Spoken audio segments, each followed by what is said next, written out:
Buongiorno, vorrei intervistarla. No, mi scusi, sto entrando in banca, poi il pranzo. Mi scusi, 2 parole per un'intervista? Mi spiace, sto uscendo dal negozio. Corro a preparare il pranzo. Ma è possibile?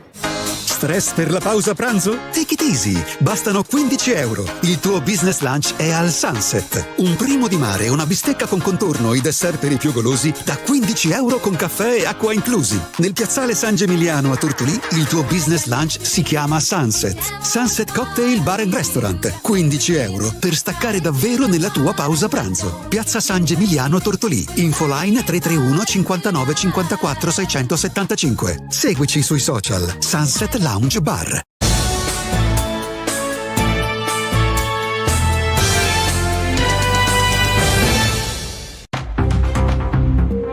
Ancora buongiorno a tutti e a tutte da Federica Melzi, bentornati al secondo appuntamento della mattina con il nostro notiziario e le news dall'Ogliastra. Partiamo subito con l'intervento della Guardia Costiera di Arbatax che ieri pomeriggio ha soccorso un catamarano in difficoltà nelle acque di Murtas nel comune di Villa Puzzu. L'imbarcazione con 2 persone a bordo si era incagliata sotto costa, questo ha provocato una falla a bordo e l'infortunio per un membro dell'equipaggio a seguito di un urto in coperta. La richiesta di soccorso è stata accolta dalla sala operativa della Guardia Costiera che ha disposto l'intervento in zona della motovedetta CP 2091 e del sodalizio nautico più vicino alla zona nel Porto Corallo. Dopo un primo momento di timore da parte dei diportisti a bordo appunto per la falla nel catamarano, sono comunque riusciti, scortati dalla motovedetta, ad andare a navigare verso Porto Corallo, dove ad attenderli c'era un'ambulanza con personale medico. Una volta giunti sul posto, il personale della Guardia Costiera, in sinergia con la Marina di Porto Corallo, ha garantito l'ormeggio sicuro del mezzo danneggiato e lo sbarco in sicurezza della persona infortunata, che è stata affidata alle cure del personale medico e trasferito all'ospedale di Muravera. Andiamo avanti con Lanusei. La siccità fa sempre più paura, drastiche riduzioni dell'erogazione idrica. A Lanusei è stata anticipata la chiusura dell'acqua addirittura alle 14 del pomeriggio sino alle 6 del mattino del giorno dopo. Il comune, attraverso un post, ha comunicato che a causa della siccità persistente l'acqua disponibile continua a diminuire. Per evitare interruzioni improvvise e non programmate è necessario quindi anticipare l'orario di interruzione del servizio. A partire da domani a Lanusei l'acqua sarà interrotta dalle 14 alle 6 del giorno successivo. Questo succede appunto a causa della siccità, continua a non piovere, ma non è solo Lanusei a fare i conti con drammatici tagli all'erogazione idrica. Anche Arzana, Ulassa, Italana, Loceri, Ursulei fanno i conti con le restrizioni idriche.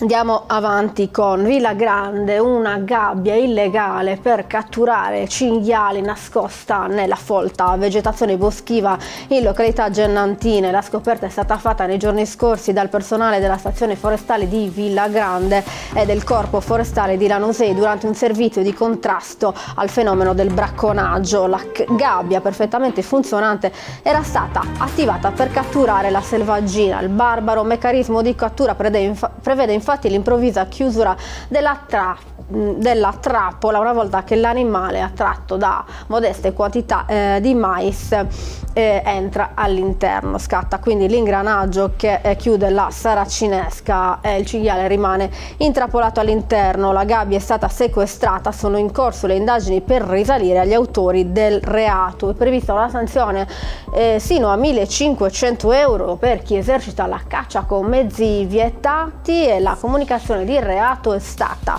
depositata dalla stazione forestale di Villa Grande alla procura di Lanusei.